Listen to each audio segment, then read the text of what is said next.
Hey guys, Zach here, just doing another installment on Cusack Music. This time we've got the Tap-A-Phase, typical phaser pedal, in that it's called a phaser pedal. There's not really anything else that's typical about this pedal, I can honestly tell you that. I've never had a dedicated phase pedal before, so I've never known how cool it could be and how flexible they really are. But this pedal has quickly given me a tutorial on that. Just a quick glance over the owner's manual and I was able to tweak it quite a bit.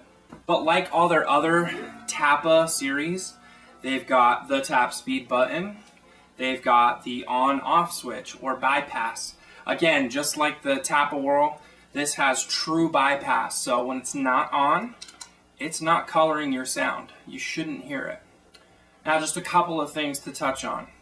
Option does a whole lot depending on what mode you're in. It divides up depending on your tap speed, very similar to the Tap-A Whirl. Depending on what rotation you have it turned to, you could have tapped to a quarter speed, but it could be dividing it up into 16ths or 8ths. You can see that right now it's flickering pretty fast. And that's actually because while I was messing with it, I held down on the tap speed button. Now, I didn't touch on this in the Tap-A Whirl demo. Same goes for the Tap-A Delay. They all have this really cool break speed feature. Depending on what mode you're in, it either speeds it up progressively or slows it back down progressively. It's actually pretty cool for kind of giving your guitar this musical phrasing, kind of a life of its own that you wouldn't normally see. So if I started out really slow,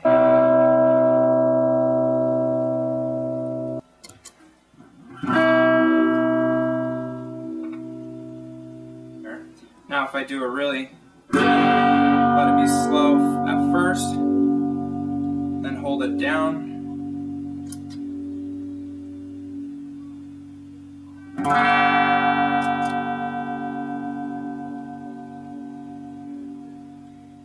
It's progressively slowing down there.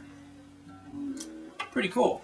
Alright, now we've got a feedback switch which controls the amount of effect you hear.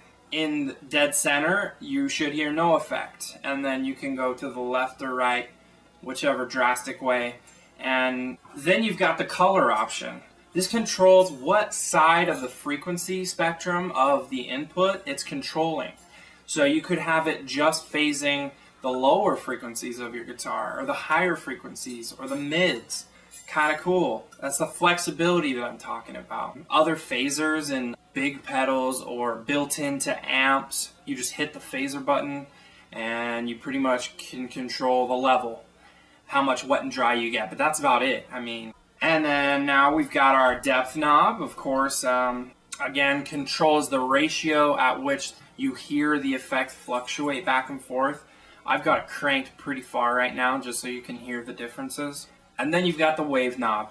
It gives you 8 different options depending on which bank you're in. This little metal selector switch underneath it lets you switch between banks. So technically, for those of you who aren't very comfortable with math, that's 24 different presets that you could work with. Now, like the other Tap-A series, we've also got the auxiliary RCA in.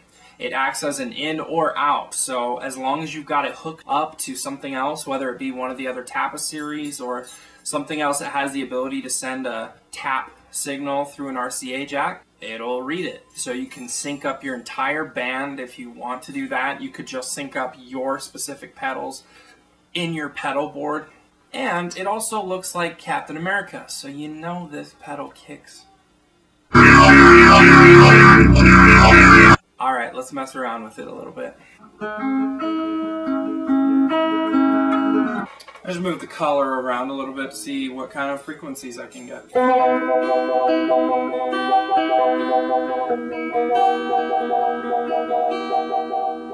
That's kind of cool. It's got kind of an articulated,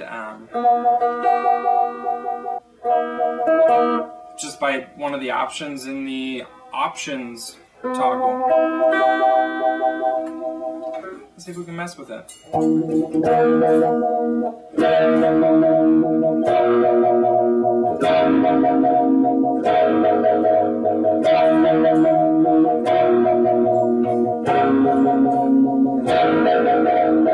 Could be really nice as an intro, and then once you brought in the other instruments, it would be kind of more of a subtle background thing that just kept the rhythm chugging along. Normally I wouldn't suggest that much effect of anything, but it can be tasteful depending on how it's used.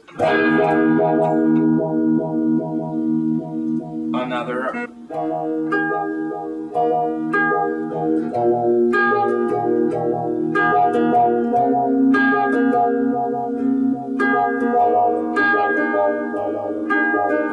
I just gotta try this on something else.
I'm just gonna mess with the knobs while I'm here playing with it. This is what you gotta do to find one that works for you. You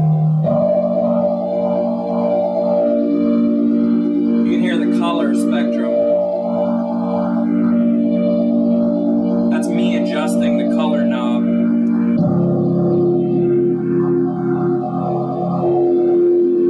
Could be kind of a cool, intense interlude though between songs.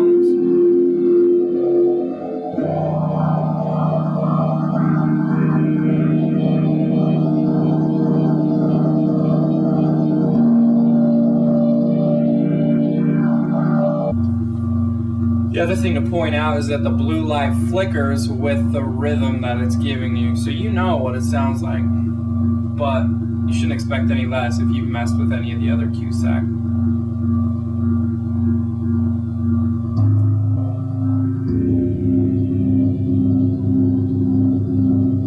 And just like that, this pedal took me in a direction that I did not expect to go. I hope you guys know that I didn't plan any of this. This is what it's like to get a pedal and mess around with it until you find something that you really like. But that's one common thing that I've found with all the Cusack pedals, is that they are inspiring. As I've spent time with each of them, I've been able to come up with something that I never would have thought of before. They're very true to the sound. Some of them do color your sound in a way when they're on, but it's usually pleasing. These guys are obviously analog enthusiasts. They know what they're talking about. They put in the time to get the right sound for you. They know that your sound is the most important thing to you. If you guys will get out of here, I'm gonna go back to messing with this because that was pretty cool.